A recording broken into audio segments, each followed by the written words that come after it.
오늘의 아침 공부 시작하도록 하겠습니다.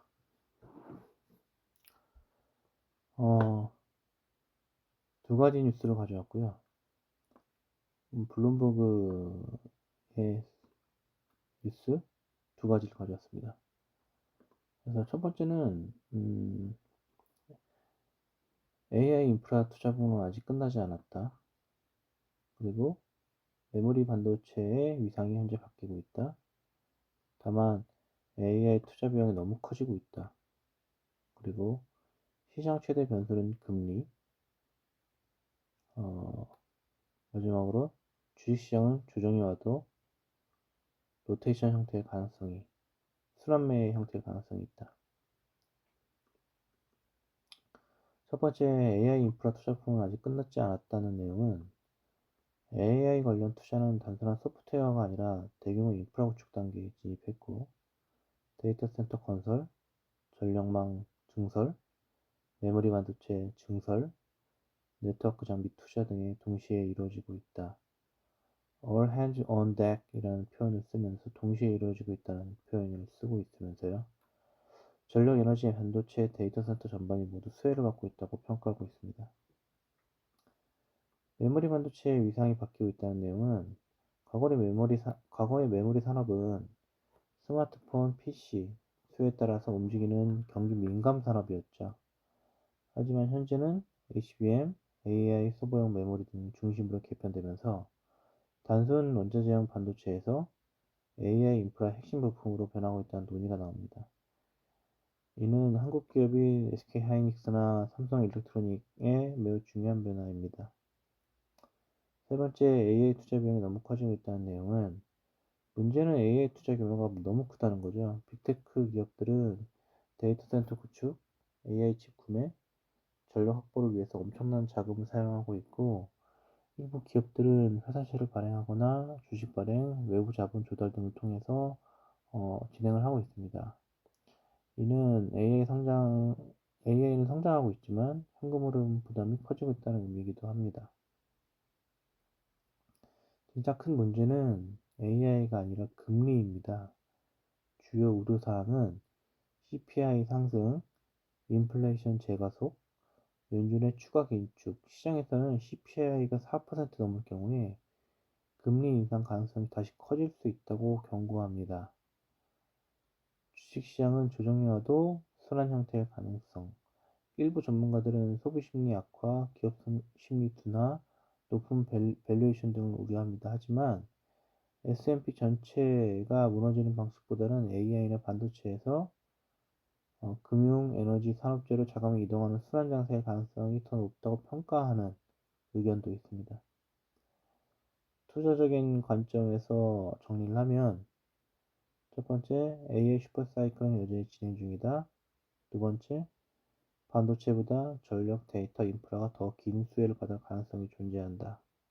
세 번째, 가장 큰 리스크는 인플레이션과 금리다. 네 번째, 단기 조정은 가능하지만 AI 투자 자체가 중단될 가능성은 낮다입니다. 따라서 현재 시장의 핵심 키워드는 AI가 아니라 AI를 지탱하는 전력, 데이터 센터, 메모리 인프라이다입니다. 그럼 두 번째 뉴스는 블룸버그의 그 클로징 벨이라는 부분이고요. 여기가 오늘 핵심일 것 같습니다. 어제 좀 장이 많이 빠졌어요. 타이틀은 지수는 빠졌는데 371개의 종목은 올랐습니다. 오늘 S&P 500 마감 기준이 약 0.25% 하락입니다. 숫자가 재밌습니다. S&P 500개의 종목 중에서 371개가 올랐습니다. 131개만 내렸고요. 지수는 빠졌는데 올라간 종목이 훨씬 많은 겁니다. 이게 어떻게 가능한 건가? 바로 보시죠. 오늘 시장의 전체 흐름은 지수별로 보면 이렇습니다. S&P 500은 약 0.25% 하락이 됐고, 나스닥 100은 약 1% 하락, 다우존스는 0.2% 상승, 러셀 2000 소형주 지수도 0.4% 상승. 다우와 소형주는 올랐는데 나스닥은 빠진 겁니다. 오늘 섹터별로 보면 9개 섹터가 올랐고 2개만 내렸습니다. 내린 섹터가 뭐냐면 빅테크랑 에너지입니다. 빅테크는 1.8% 내렸는데 S&P 500이 비중이 워낙 크다 보니까 지수 전체를 끌어내린 거예요. 부동산은 2% 올랐고 소재, 헬스케어, 산업재 다 올랐습니다. 오늘 시장을 흔든 건 반도체와 매도세입니다. 엔비디아가 한때 4.5% 넘게 빠졌습니다. 낙폭을 일부 회복하긴 했지만 결국 마이너스 마감입니다. 마벨 테크놀로지도 내렸습니다. 어제 S&P 500 편입 소식이 9.6% 급등했는데 오늘은 차익 실현 매물이 따로 쏟아졌어요. 소프트웨어 회사인 세일즈포스도 7.1% 빠졌고 4월 저점 대비 70% 가까이 올랐던 주식인데 실적이 나쁘지 않았지만 기대치에 못 미쳤죠. 이게 지금 시장의 특징입니다. 조금이라도 기대를 못 채우면 바로 매도세가 나옵니다. 오늘의 진짜 승자들은 반도체가 빠지는 동안 다른 곳으로 돈이 몰렸습니다. 예를 들어 JM 스모커라는 회사는 식품회사인데 11% 올랐죠. 4분기 실적도 좋았고 배당도 유지한다고 발표했고 내년에 커피 가격을 내린다고 발표했습니다. 원재료 비용이 낮아지면 소비자에게 가격을 낮춰서 돌려주겠다는 겁니다. 소비자한테는 좋은 소식이고 GSK의 뉴베 인수는 GSK가 폐암 치료제 개발 바이오텍 뉴베를 106억 달러에 인수하기로 했다고 합니다. 원료율 종가 대비 40% 프리미엄을 얹어서 뉴베 주가가 40% 이상 폭등했습니다. 그 다음 아보카도 공급 회사인 미션 프로듀스라는 업체는 18개월 만에 최대 상승을 기록했고 공급 과잉 해소되면서 마진이 회복되고 매출도 예상으로 돌았다고 합니다. 어쨌든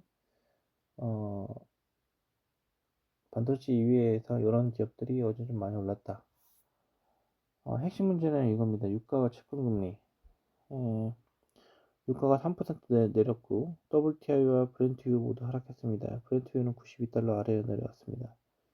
유가가 내리니까 채권금리도 4에서 4bp 하락했죠. 유가는 인플레이션 금리 기대로 연결되는 흐름입니다. 장 마감 후에 크래커 배럴 실적이 나왔는데 깜짝 놀랄 내용입니다. 연간 매출 전망을 상향했습니다. 기준 예상치 32억 4천만 달러에서 32억 7천만 달러 혹은 33억 달러로 예상했고 놀라운 건 3분기 주당 이익이라고 하네요. 애널리스트들은 0.47달러 손실을 예상했는데 실제로는 0.29달러 이익이 나왔고 완전히 뒤집혀져서 크래커 배럴 주가가 장 마감 강하게 올라가고 있습니다.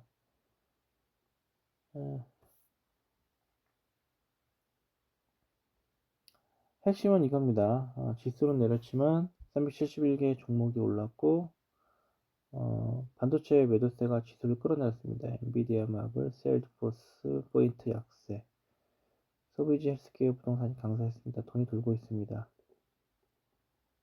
오늘 한국장도 봐야 되겠네요. 어제 방금 전에 말씀드렸지만 반도체 매도세가 지수를 끌어내렸기 때문에 한국장도 어제 많이 올랐고 오늘 영향이 있을 것 같습니다. 전체적인 흐름은 변하지 않지만 단기적인 부분으로는 영향이 있을 거다. 그렇게 판단합니다. 네, 이상입니다. 좋은 하루 보내십시오.